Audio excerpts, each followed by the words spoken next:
Ladies and gentlemen, hello and welcome back again. The Summit 11, it's all happening right here, right now. Oh my god, it's good to be back. Baseskip, how you doing, man? I'm okay. It's 3 a.m. for me here Hey, in Australia land, but they told me I was casting with you, so I what a had guy. to come on. No, I appreciate it.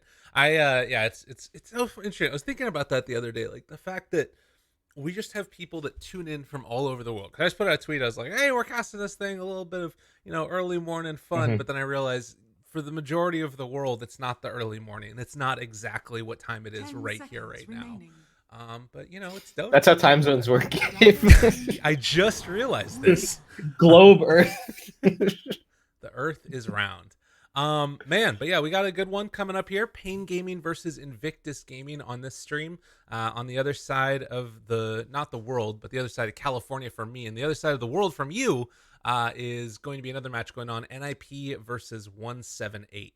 A little surprised to 10 see seconds 178 here. remaining. There's some names in there, Dire but team pick. not the biggest household name, the Mirana. team at least. Yeah, this I feel like just looking at the lineup for this the minor in general, it's like I was comparing the list to say Dream League and Hamburg, which are the only events that we've really had so far, and there's not a whole lot of overlap. A lot of these teams, this is like the first event that they've had the opportunity to play in quite some time. Right. So it'll be really interesting to see how this one plays out. And I was wondering about this. IG picking the tiny. I think most teams for them this is like this year has been completely dead. And I was looking back over the patch 10 notes seconds because remaining. if you think about that like 7.22H patch, the most recent 5 patch, seconds remaining. there were a bunch of there like 5 or 6 heroes that got some fairly substantial nerfs. It felt like it was only Tiny who got completely deleted from the game. Everybody else was still playable. Right. Tiny has just suffered so many nerfs, but IG still believe in it Radiant's for team whatever reason. And I guess Kunkka is kind of also on that list of heroes that have just been kicked again and again and again. Yeah, yeah. And I'm starting to wonder if like Kunkka is maybe a little bit of a bait. He was getting super banned at Hamburg, but I think he only had like a 30-something% win rate in the games that he was actually picked. So Yeah, I mean we'll see. It's always the big debate, right? Like if you pick it too early, I think that this like 5 picking it at the seconds end of the remaining. first phase is maybe a little bit more palatable at least because now you have less counters that can run into it. So that's something to be said for it. I think that the tiny thing for me at least, it feels like it's more of a position for here. But now with the Mirana getting taken from IG, it's like do you really want this tiny core? Because that feels like where it's the majority of the nerfs happened, right?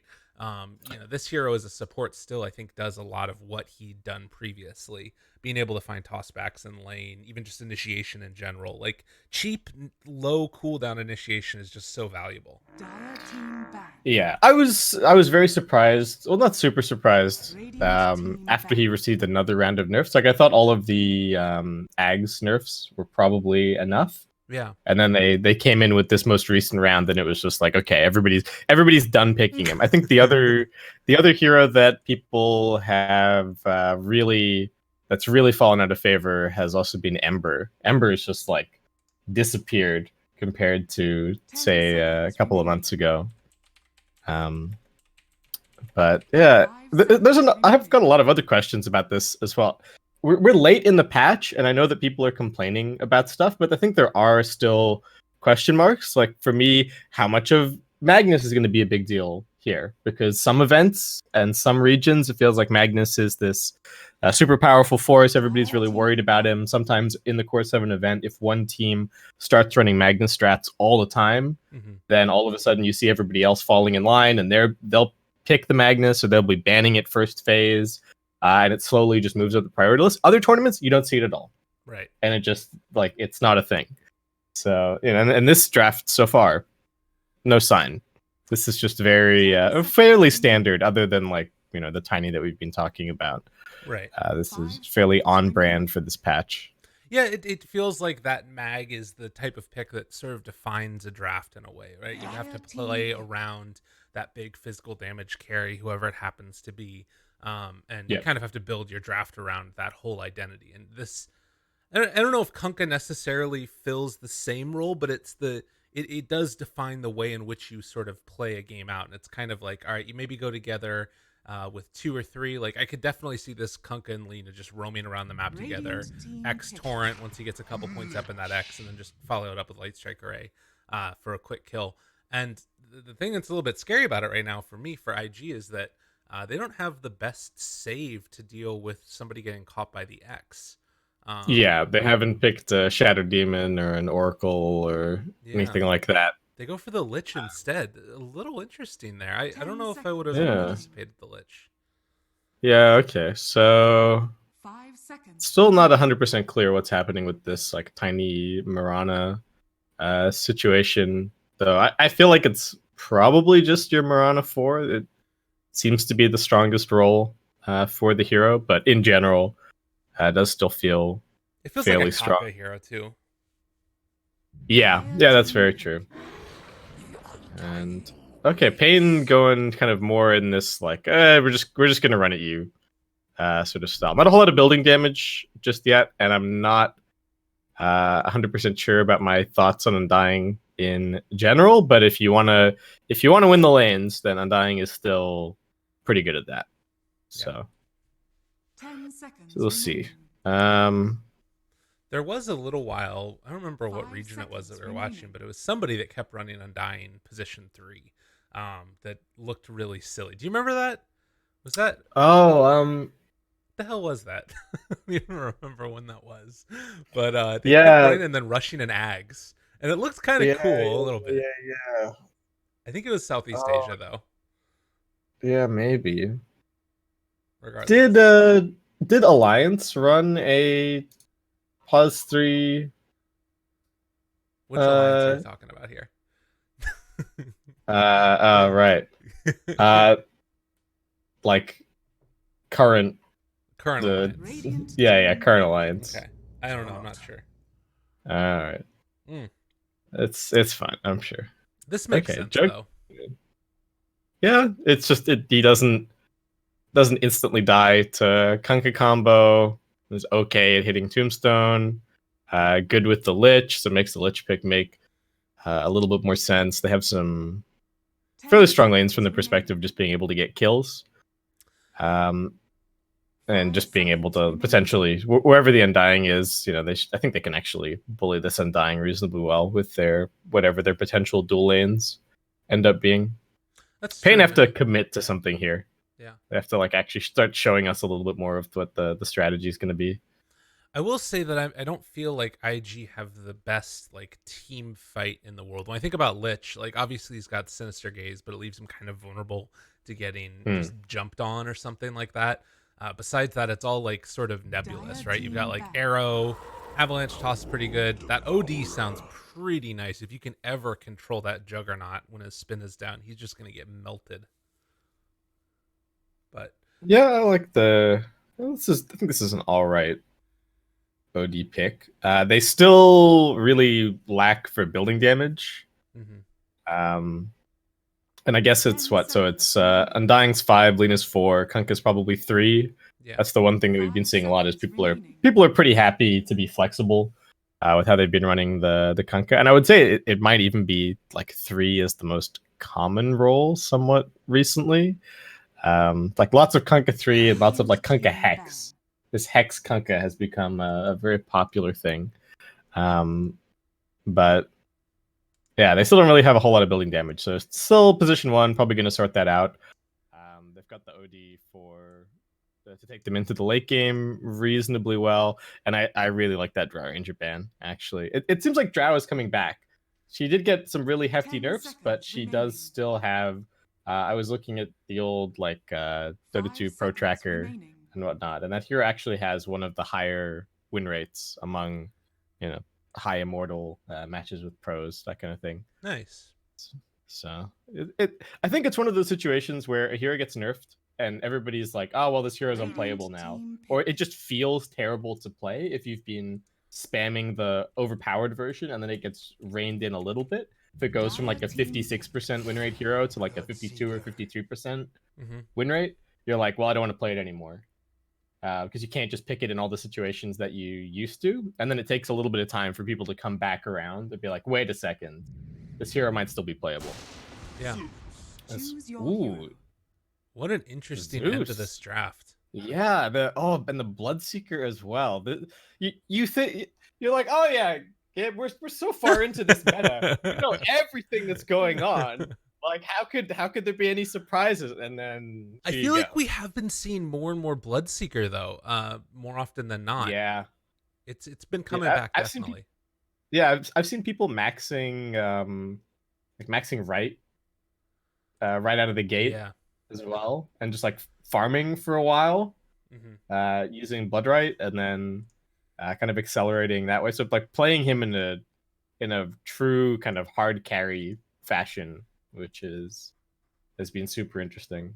I will say I've been talking about Bloodseeker's W for a while. Like Bloodright is just insane how good it is. Like, isn't it up to like an 8-second silence or something crazy like that, or 6-second, or it's kind of ridiculous. Yeah, it's really good. I mean, it is you can dodge it for sure, but yeah, Right. 6-second silence at max level. 6-second silence on a 12-second cooldown. And it's like pure damage too. That's the other thing about it. That's just nuts. Yeah. And with so much like sort of little skirmishes or even fights just breaking out, you can dodge it, but it means that you have to react positionally to deal with it, and it's not necessarily the greatest thing in the world. The Zeus is kind of interesting as well. Is that a support Zeus? Who is playing It was Let's have a Emo. quick look. No, Emo's. I'm pretty sure Emo's their mid player. Okay. All right. Well, never mind. So, yeah, interesting. Very It is. interesting. Yeah, it is certainly good against stuff like your core Kanka and whatnot. It just gets super tanky. Is it actually core? Yeah, it's okay. So it is 3 Kanka. Lelis is playing it. The bottom is missing. A little bit unusual. You got the off-lane captain in Right? this team. Yeah, Lelis is just that type of guy though that like, I don't know. When I met him, he has very strong opinions about the game, and is That's a what you really want, good for sure. communicator in general. So I think that's part of the reason behind it. But who knows? Delio Core was really well known for his Earthshaker back in the day, playing on the Lena this time around. And I mean, like you talked about earlier, this lane, 30 it's not going to seconds be to easy with the Frost Shield and the spin ready to go constantly. Yeah, they don't really have a way to save one another, and it's not like they have instant disables that pressure the Jug either. Like, that's one way you can kind of sort of in a lane against Jug, is if he wants to spin on you, you can like forcing the spin before he's right on top of you, but they don't have the luxury of that here. No. Even if they do manage to hit like a blind Torn or something like that as they move in and steal the rune, and Lelis, not anticipating the arrow, is going to hit the deck. Captain down. Well, He did not. Yeah, he had no idea that Kaka was there. That was a really nice place for Kaka to start. Like he just thought, oh, I just have to fight Lich. It's fine. What could possibly happen? And then arrow to the face. They got to be careful here, actually. If he sticks around and they manage to find him again, that would obviously be tragic. As have to walk on back to lane. But so far, Kaka staying down here, and JT is the one that's sort of suffering for his trouble. Lena's arrow. Yeah, and that should be another kill, as they do have the spin. Theolicort not going to be able to connect there, and Kaka now going to leave, can just TP away. Lilith does not have level 2, so that is like a super one lane up top already. Obviously, it's early, things can change, but great. Yeah, but that's still fantastic. They've already got they're gonna have pretty quick boots on the Jug. He's got his stick picked up so far just to deal with the Lena spam. So really nice, and now they're immediately, Kaka's immediately down bottom helping out the JT Tiny. Right. Do manage to hit the stun up to the top here, and Ollie does not really have all that much mana regen after this clarity's done. I guess he's got the double mango still, but it's sort of a pretty substantial nuke. And they managed to find the stun again, and now he's really going to be in trouble. Within the thirst range, has to salve up. All right, so the lane's coming back a little bit. Yep. Well, it's actually problems for Kaka at bottom. Oh, Bloodseeker with a little bit too much. Yeah, and the wave is being pulled back in. To be able to find themselves the kill. So paiN Gaming get themselves on the board. And Kaka used his salve there as well. Got canceled. Ooh, 4 is tossed into the tower. He's got soul rips still. That's going to be enough to keep him nice and healthy. But yeah, Kaka going to come back into lane now. Picks up a ward on his way out. And we'll find a haste rune if he wants it. Oh! HFN tried to go for the courier snipe. But was not quite in range. They see Kaka. But are they going to do anything about him? I guess HFN just needs to play careful. He can go for the courier snipe here in a second, maybe. Arrow not going to be on the mark. And they are just going to be able to back out of there. They do see that courier. I think it's just a bit too far for Kaka to go for it. I bet. Seems like is he gonna lob one more arrow, or is he just gonna farm this camp? All right, just goes for the safety strats, recover a little bit, start getting your experience going, and that also taking that big creep away. If OD later on wanted to like stack and farm that camp over there, it's gonna be pretty annoying for him to just find the random centaur. Yeah. Lesson to all you support Miranas out there: farm the other side of the camp, other side of the map from your cores. Man, this is dangerous. Emo's got a okay. He's very fired. Dude, he is crazy. He's playing with fire. Dude, this guy's insane. All right. There are so many salves on this mid lane. I think I've heard like 4 salves in the last minute and a half. That's pretty awesome.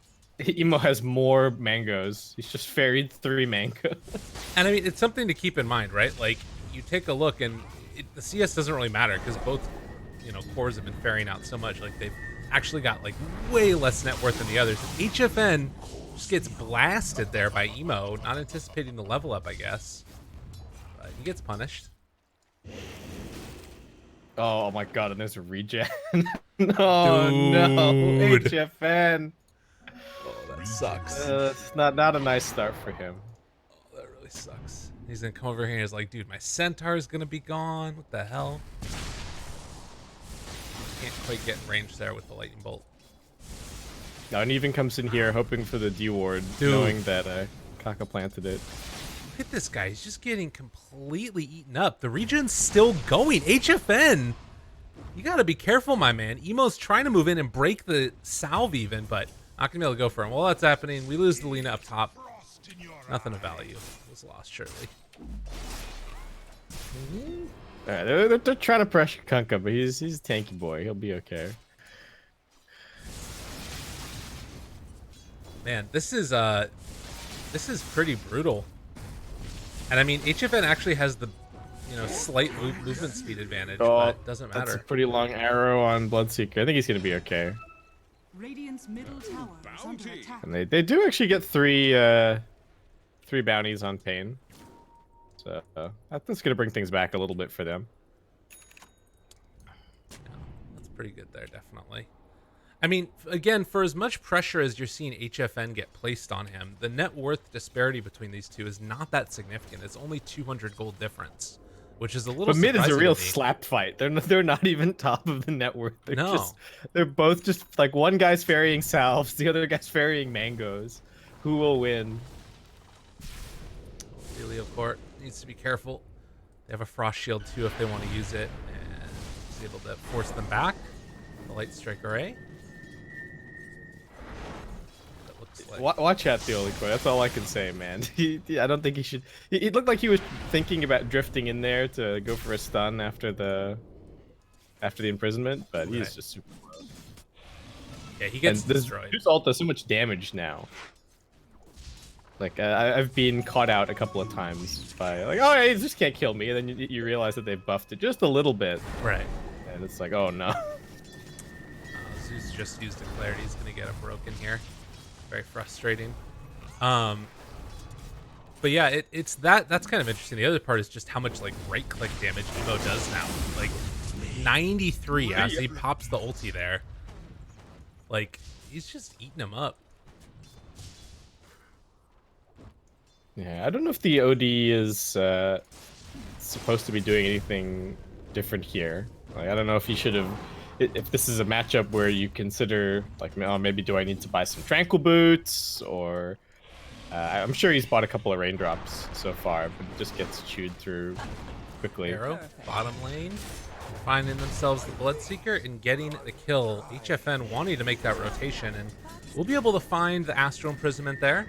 Kaka's still beating into him while this is all going on, and JT just able to walk away. So nothing really gained in that way. I mean, again, the thing that's really interesting about this to me is that, like, Zeus is now starting to pull away from the OD, but it's not as significant as I would have anticipated. As they find the arrow on HFN, but they've got the Undying nearby, which means they can't really pressure onto him. And Lina gonna die in the top lane yet again. I feel like paiN are getting outplayed a little bit here. Yeah. And I was kind of a little bit worried about that coming into this series. Like, IG have been looking good. I'd say that they're probably one of the favorites for this event. They've been playing a lot recently as well. I think they were playing in like the Hainan qualifiers, and then there's also the Dota 2 Pro. Oh no, HFN. Oh god. All right, yeah, the wheels are coming off a little bit here. Oh, 444 gets tossed down yet again. 9-1. Yeah, it's starting to look brutal. Like a slight advantage leading to a big advantage now. Yeah, and paiN also playing with the stand-in and everything. It's just, it's not ideal circumstances for them either. They really need. So okay, the Kunk is gonna get 6 before too long. He can maybe make some rotations. The Bloodseeker can also make rotations, start making use of the Rupture. So I don't think it's the end of the world that this OD is basically having no game, but it also means that he just needs to sit back for 20 minutes and just hit some creeps. And these are the heroes activate later. that paiN have that sort of enable that very well, I would say, right? Like you've got, you know, Lina that when she gets 6 that she dies again. You know, when the tome comes around, these abilities coming up, they can make stuff happen around the map. Lilith, they're throwing the Torrent before using the X. Normally the right move, because obviously you've only got that limited range, but doesn't mean he misses out on the kill on the Mirana. Well, Bloodseeker decided to go for the Thirst build instead of the Bloodright maxing, so his farming might be slightly slower in that regard. But also going for what I'm assuming is going to be a Minister build early on, hoping to get involved. Well, the big problem at the moment is that they're not winning any of their lanes, so they're not really even activating the Thirst. I think the theory was like, oh, we have offlane Kunkka, he's super annoying for the carry to play against, he's just going to chip away at him constantly with the Tidebringer, and that's going to give us a really strong Bloodseeker in the safe lane. Not what's happening. Jesus. Dude, they're getting rocked. Zeus, when he gets off to a hot start, is such a terrifying hero.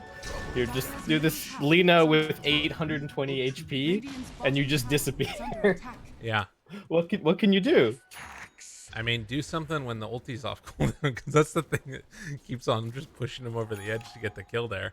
It is a 2,000 gold lead you're talking about now, and he went for this, like, just max out stats buff man build. Like, the Arcana ain't got nothing on how big this guy's biceps are. He is so strong. 103 right-click damage, and he's just spamming out those lightning bolts. He's a monster. Yeah, I wonder if he's going to go straight BOTs. It feels like all of these int mids, like Boots of Travel, have just become the de facto standard. It's just so nice, because it's both like it's mana and its mobility on the map, right? If you need to, you can kind of do the Ember Spirit trick and just TP back to base, refill your bottle, refill your mana, and then immediately BOTs back out to a lane. Yeah. Danny is gonna go straight for it. Just makes too much sense. And it's value. Like, sometimes you don't need your TP scroll, save that little bit of money, start farming up for another item. Yeah, Very I mean, nice. why not? See it happen. They're trying to wrap here. They've got like a ward behind the tower. OD is completely alone. He walks back in almost to the arrow, but able to dodge away from it. And they won't be able to set up that kill. At least one thing going well for paiN here is that they've only lost the bottom tier 1 tower. And they've been able to avoid a couple of these really dangerous ganks coming their direction. But and they got the trade as well. That's the other nice thing. So, but oh my god, there's some deep wards from IG. They did get dewarded behind the tower. Nicely done by 444, suspecting that there might be some really deep aggression happening on the mid lane soon. Invisibility. Moonlight Shadow.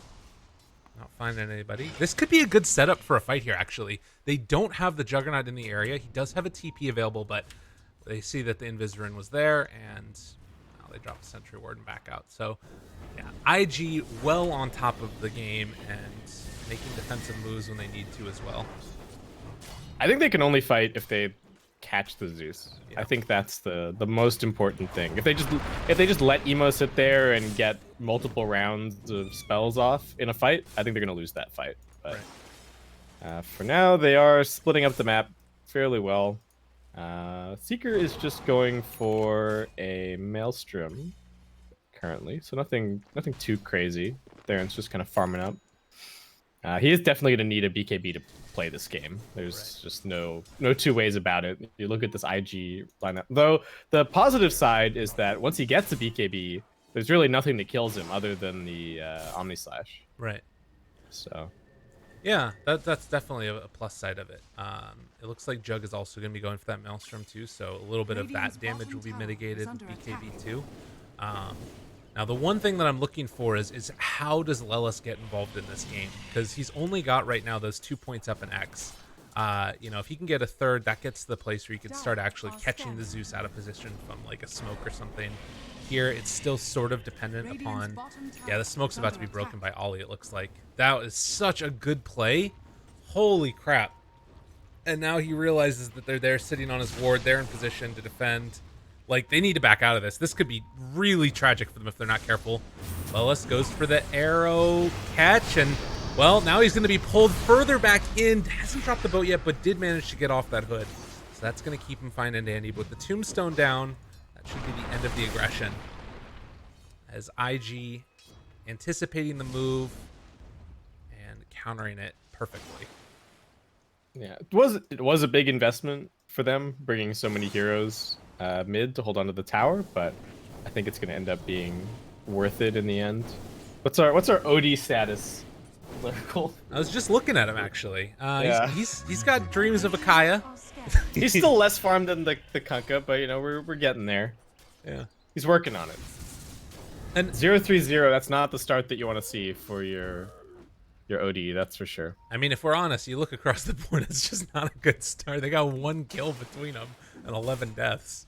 It's been a rough one. That's for sure. And are they going to get any of these D wards? That's one of the big questions here. They've got multiples. This sentry ward that was dropped down just splits the uprights. They do get that one. And I worry that their supports just aren't going to be heroes this game.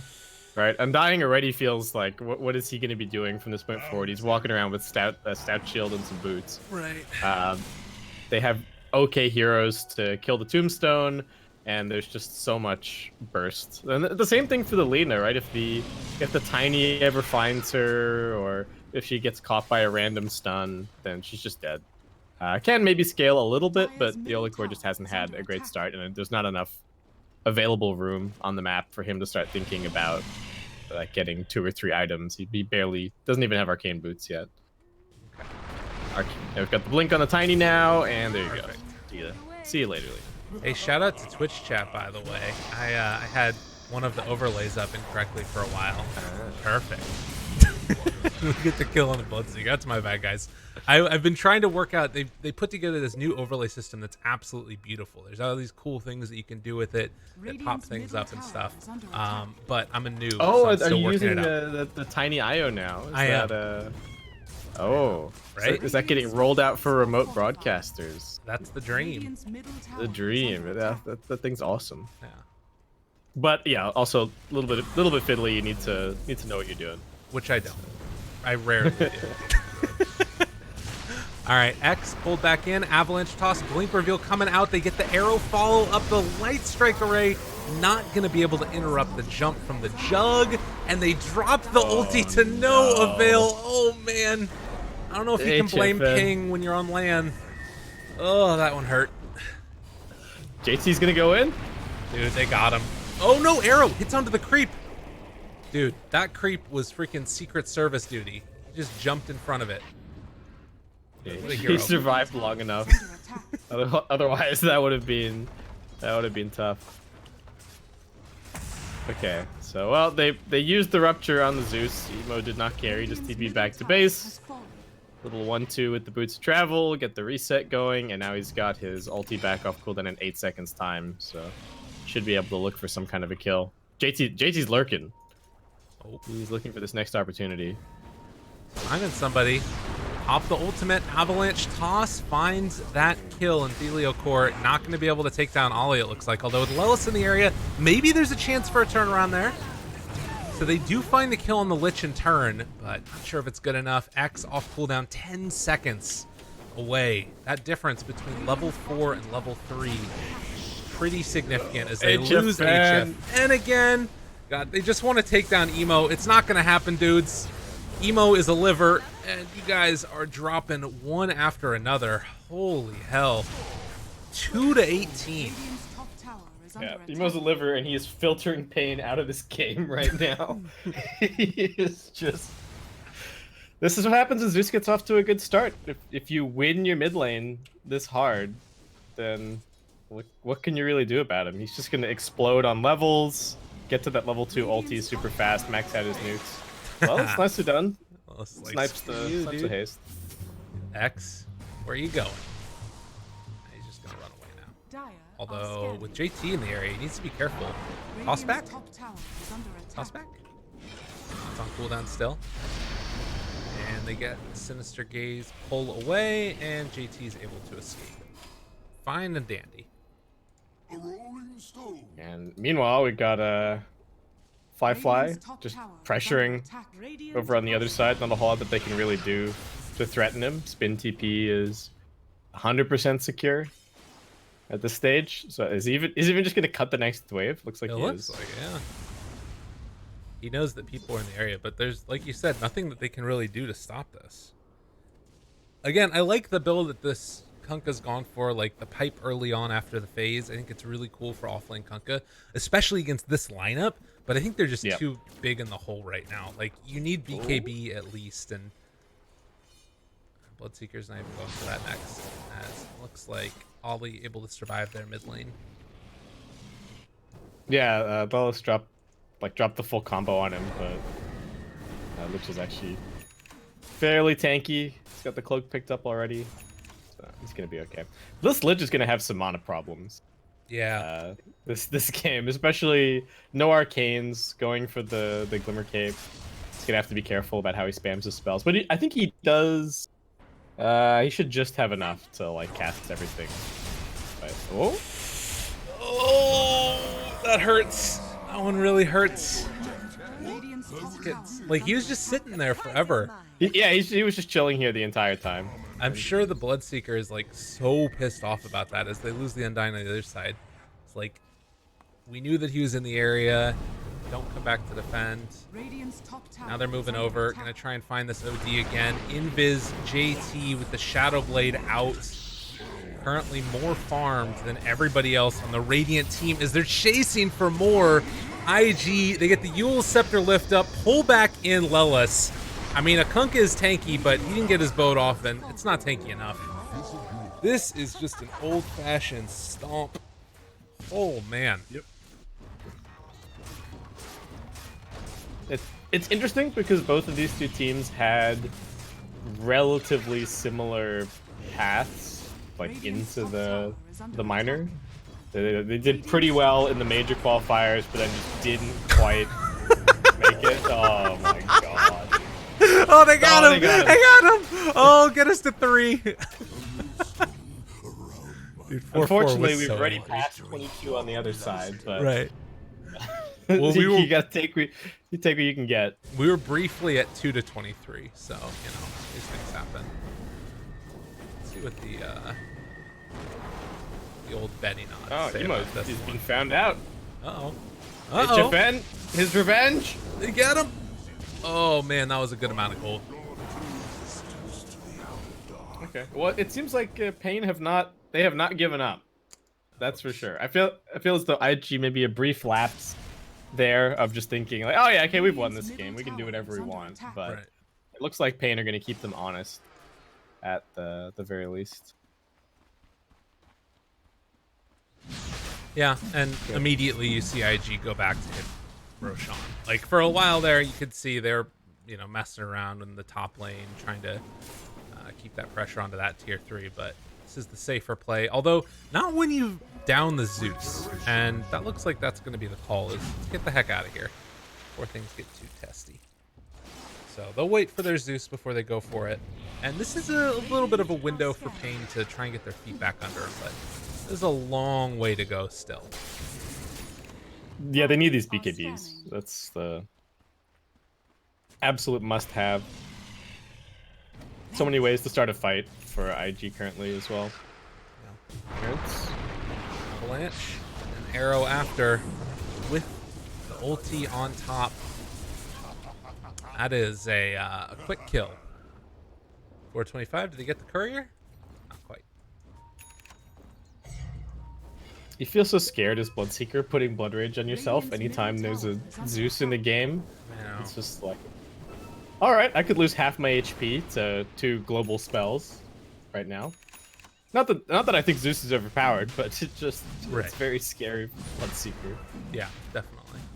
And again, this timing right now for IG, super important to get Roche, try and close out the game, because as you mentioned earlier, if you don't manage to, finish this off before BKBs, it becomes a little bit harder. They don't have that much damage that goes through BKB.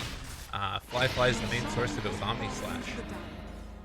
Yeah, I don't think that paiN auto win or anything if they get their triple BKBs, but it at least makes it a more like IG would have to play another 15-20 minutes of Dota if the BKBs came out. It would definitely change the trajectory. Though it's tough because they also have to use their BKBs super preemptively. It can actually be a little bit tough against Zeus because you're like, okay, I don't want to pop. I want to pop my BKB reactively, and then you take a bolt plus the Nimbus, and suddenly you're at half HP already. Yeah. Without even having popped your BKB.